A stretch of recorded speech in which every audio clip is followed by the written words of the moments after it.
Hello, I just decided because I'm a big fan of music, I love talking about music, I love surrounding myself with music, that I would start to sort of talk about my favorite albums and either vinyls I own or albums I just love to listen to in general.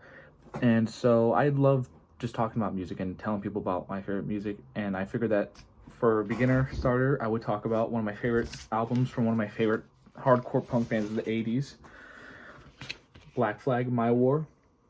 This album came out, I believe, in 1983. It was the lineup of Henry Rollins on vocals, Greg Ginn on guitar, Bill Stevenson on drums, and Dale Nixon on bass. This was not with the bassist Kira, I think her name was? Yeah, Kira. This was before her. I believe she came on the album Slip It In. And I think after that she joined. But yeah, this album is one of my favorites from Black Flag. Actually, speaking about it, I have this logo tattooed on my ankle because this band just means so much to me. So Black Flag's My War obviously came out in 1983. It was at the time where Black Flag was touring just like an underground punk band. They weren't anything big. They weren't like a huge punk band. They were still touring in a van and just going from like small venue to small venue. But the thing about this album, what makes it separate, is just that it sounds completely different from the other Black Flag albums. I mean, you had Damaged.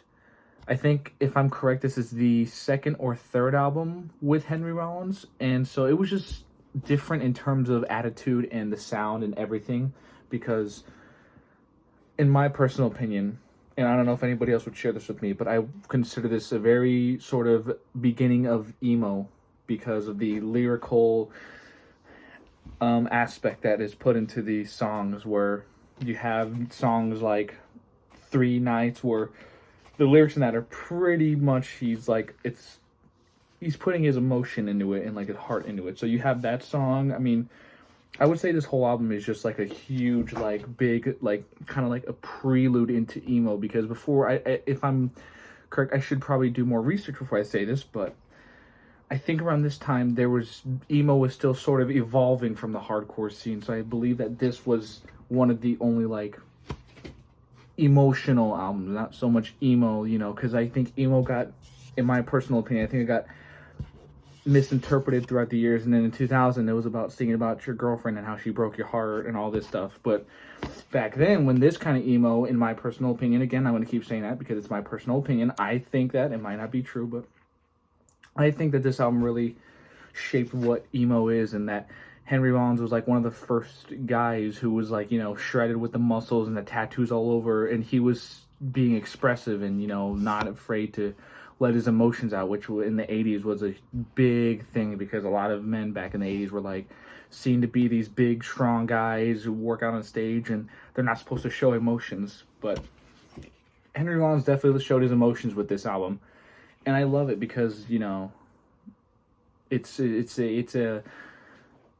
it's one thing to just listen to the music, but then when you can like sort of relate to it, to that anger, to that frustration, then it really means something else, which gives it more of that attachment. And that's why I love this album so much, just because I got so much more attachment to it, because I could hear and feel the anger in his voice and the emotions in his voice.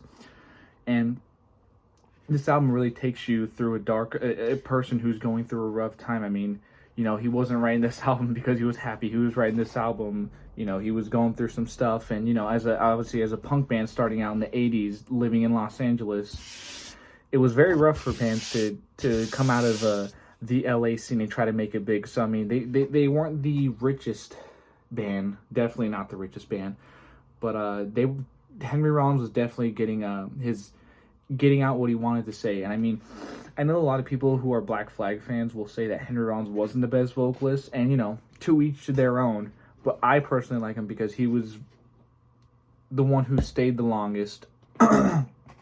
Excuse me. And he just was not afraid to show his emotions, which I think, when you're not afraid to be yourself and you're not afraid to express yourself, is where you're going to draw a lot of negativity and hate from.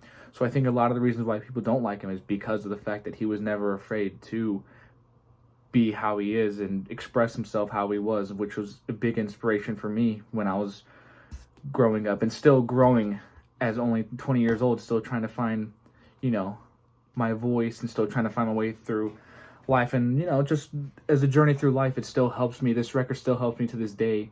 You know, I can listen to this album. I think I've listened to this record hundreds of times. I mean, you know, if it's on Apple, Spotify, or the record, you know, I listen to this album a lot because this album is really, really, really strikes a chord in me, and it's really emotional for me, and like it really does like show you the dark side, because you had like pop artists, you know, not saying nothing disrespecting pop, but just like, you know, that pop is always like they're sad but with a smile on their face. So like, you know, sure, that, you know, that motivation can go a long way, but sometimes people don't express themselves that way. Sometimes people don't need that little like smiley face but being sad. Sometimes people need to scream and be sad, which is why I believe this album really helps out with me, because I'm not one of the people that can just smile and put the pain aside. It's like, you know, I need to scream it and let it all out. So I mean, I just love this album because it's really, and you know, it's also just a tad bit biased because I do love Black Flag, obviously, but also because I'm just a huge fan of just raw stuff, and this album is completely raw.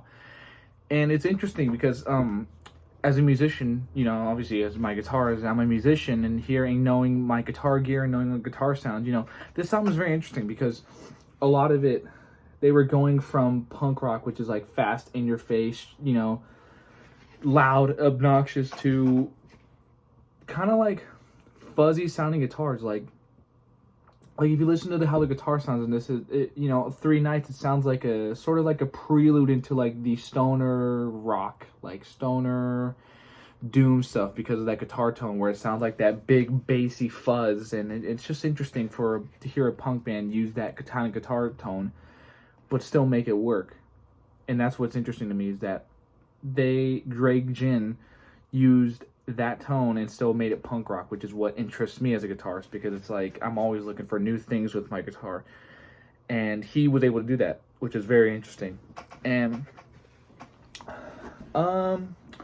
it's just really a dark album. I mean, there's a lot of albums that are dark out there, but this one was definitely, I don't want to say ahead of its time, but definitely lyrically and emotionally and like written ahead of its time, but not musically ahead of its time, if that makes sense. But just like a lot of the lyrics and like the emotions of just like putting your emotions into it, not being afraid of people being like, oh, he's expressing his emotions, he's weak, and just being like, well, because Henry Rollins did it, and look at this, is like one of their best albums ever, in my opinion. I mean, you have the old singers, Keith Morris, who's the other guy? I'm blanking on their names, but I'm sure I'll remember them out of nowhere. But you had the other singers who, you know, they were good vocalists, but just to me personally, I felt more of a connection with Henry Rollins than any of them, because Henry Rollins knew he wasn't a great singer, and you know, he'll be the first to tell you he's not a great singer, but he just puts his emotion into it, and he's not afraid to go 100%, which, you know, in music, it's not really about, you know, talent. It's about what you can give on stage, your stage presence. I mean, the stage presence goes a long way, more than your skills. I mean, skills obviously plays a big part. You know, if you're not a good guitarist, you're not a good guitarist. But if you're an all right guitarist who can go crazy on stage and, you know, impress people and make people go like, whoa, what the heck? Then, you know, that's gonna help you out a lot. So I mean, Henry Rollins was just separate from the other singers because he wasn't afraid to get like in your face, like right here to your face while you were seeing him, and he would be sweating, dripping his sweat, and you know, going crazy on stage and expressing himself. So I mean, I think that's also played a big part in Black Flag's success. And it was weird because in the 80s, you know, I'm obviously 20 years old. I was not growing up in the 80s, but just from doing a bunch of research and hearing from people who did grow up in that era, you know, Black Flag, they weren't extremely big at all. Like they were not like huge in any way. Like they were touring in a little, like probably like a little van traveling across the country. They're not a big band, but they have such a big impact on music. And you know, I don't know what it was per se. I didn't grow up in that genre. I'm speaking from someone who is born of the new generation, which is why I wanted to talk about this, just so, you know, a lot of the people who grew up during this time can hear what people like me of the new generation think of it, and get a new take on it, and also give us a knowledge lesson of like how it happened. So My overall, this album, if I had to rate it out of a 10, I would definitely rate it a solid 9.5. I mean, I do think that some of the mixing on it was kind of I think the drums kind of sound a little dull, and like the guitar, I mean, the mixing on it was all right, but other than that, it's a great, phenomenal album. I definitely recommend this. Every time I make a playlist, I have to put some of the songs from this album on that playlist because it gets me hyped up no matter what the mood is, sad, happy, it goes through many emotions. So I definitely would recommend listening to this record at least once. And if you like it, obviously pick up the vinyl. It's just a great album. I love it. I would listen to it forever. This is definitely one of the albums, if somebody gave me a pick of 5 albums to take with me to the afterworld, I would pick, definitely this one would be on the list because this is just a phenomenal album. Thank you for watching, and I hope that you enjoyed the video. Thanks.